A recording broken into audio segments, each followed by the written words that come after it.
ti si, čuj, reci mi, kakšna je tle gor situacija? Ni problema, vse čisto.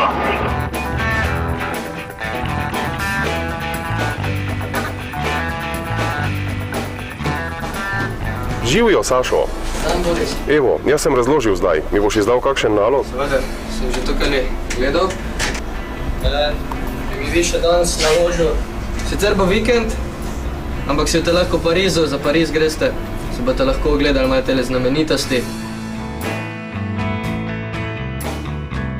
Poklic voznika je poklic za iznajdljive ljudi.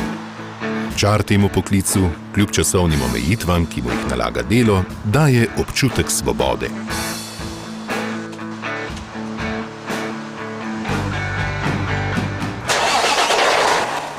Voznik je oseba, ki s svojo iznajdljivostjo na poti in odgovornostjo na cesti prevozi ves svet.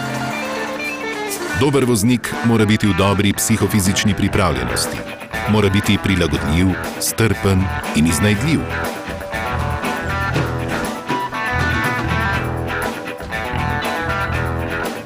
Vozniki so v večini bolj temperamentni ljudje, ki radi potujejo po svetu, ki ljubijo svobodo in si svojega življenja, svojega poklica ne predstavljajo v pisarnah ali delavnicah.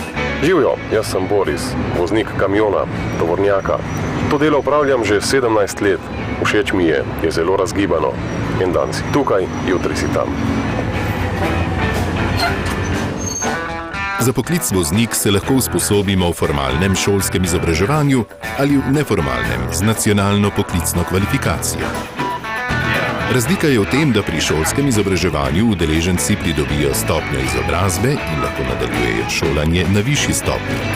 Z nacionalno poklicno kvalifikacijo pa ne pridobimo stopnje, ampak samo kvalifikacijo. Tako je takole, ko se včasih podimo okrog.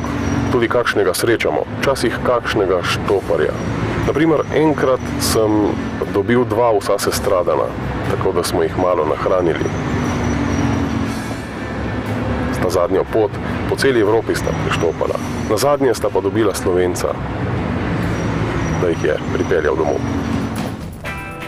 Formalno izobraževanje za voznika je sestavljeno iz splošnih in strokovnih predmetov ter praktičnega pouka. Predavanja in urnik so prilagojeni odraslim.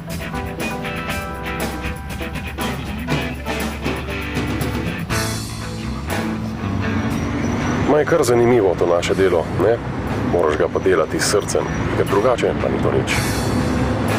Program se zaključi z zaključnim izpitom.